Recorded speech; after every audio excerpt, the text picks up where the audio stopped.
This is the 2022 updated Mini Cooper S 5-door.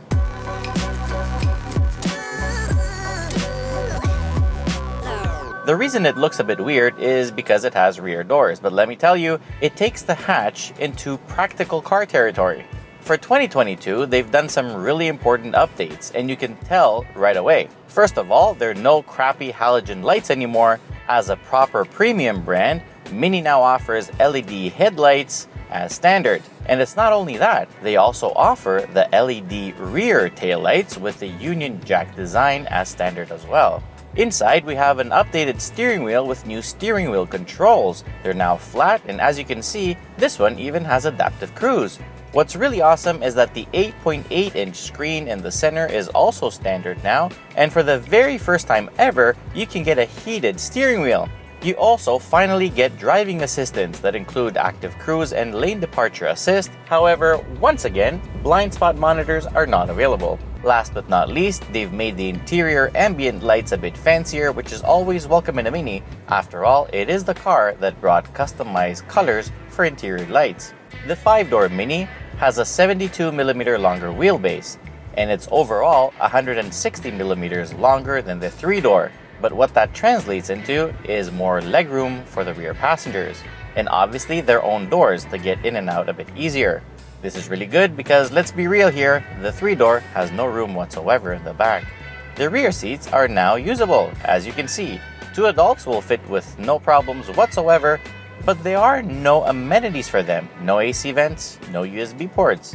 And the wireless charger in the front under the armrest is absolutely useless, it's just too small. The trunk is also slightly larger at 278 liters, and the rear seats can fold in a 60/40 configuration. Passengers in the front are very comfortable as well. The driving position is almost perfect. I mean, I'd love if I could put the seat bottom, if I could tilt it a bit backwards. All the controls are manual, which I don't care, and visibility is really good. The seat itself, fantastic. No complaints whatsoever, and this Chester leather, it is expensive, but it does look good. For 2022, Mini has also improved the interior quality. I mean, it was already good to begin with, but you can tell that they made it even better. Fit and finish is fantastic, and higher grade materials have been used. I really like this. I also like the wireless CarPlay, and the infotainment system is also updated, and the sound system sounds great too. In contrast to other cars, in this one, you can actually see all that extra money you paid, where it's gone. Speaking of money, well, in Canada, this car starts at $30,090, but as tested, it's $43,630. Ouch! That is not exactly cheap, but with niche cars like this, that's what you get. You gotta pay to play. But at least you can play a lot.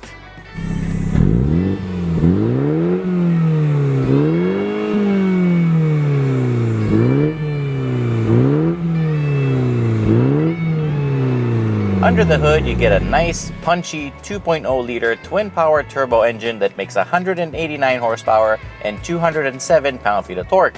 It has made it to an excellent 7-speed dual-clutch optional transmission, because the basic one is a 6-speed manual. It moves the front wheels only, and 0 to 100 kilometers an hour is supposed to come in 6.9 seconds. However, the launch control on this car is really not aggressive. It's actually quite weak, I dare say. So the best we could do was 7.6. It's still not bad, but it's just not, it doesn't have that off the line. It's a little bit, yeah. The 7-speed DCT transmission responds quickly and shifts rapidly, making this Mini very engaging to drive. The brisk performance and very cool soundtrack make this Mini very playful and nimble, and you can turn it just like the 3-door. I mean, thanks to its rear multi-link suspension, road manners are very progressive. The car is very forgiving. It will never scare you, and it will actually understeer, oversteer. It's up to you. Whatever you choose, the car is neutral enough to follow your inputs, and through this really good steering, which is really good when you're turning because the on-center feel is absolutely atrocious. The brakes are also really good. They feel great. From 100 kilometers an hour, it came to a complete stop in just 40 meters, which is fine. But it's not only fun in the corners. With the dynamic dampers, it's very comfortable on the road. Despite the very low-profile tires, it soaks up bumps well, and the body doesn't wobble along. It really feels like a regular Mini. I mean, it doesn't have any compromise by the fact that it has an extra pair of doors in the back. I mean, okay, visually from the outside, it's not as cute as the regular 3-door Mini, but to be honest, not a lot of people can notice. I mean, it can go unnoticed.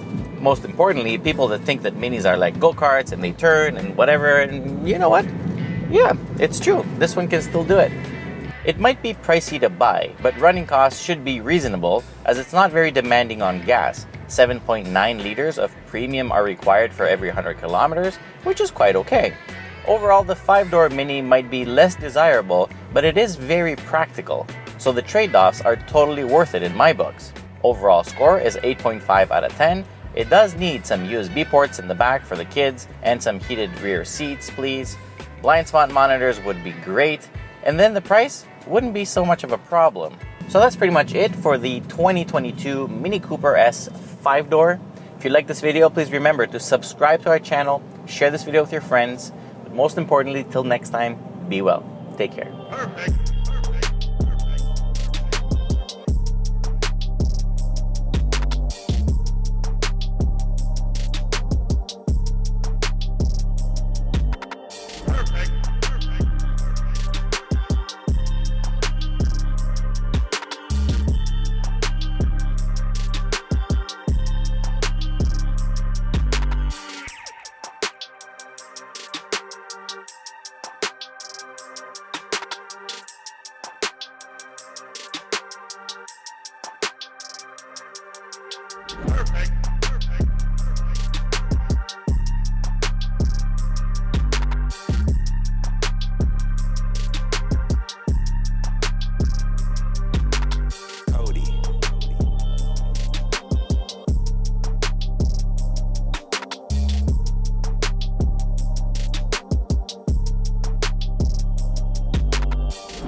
Perfect.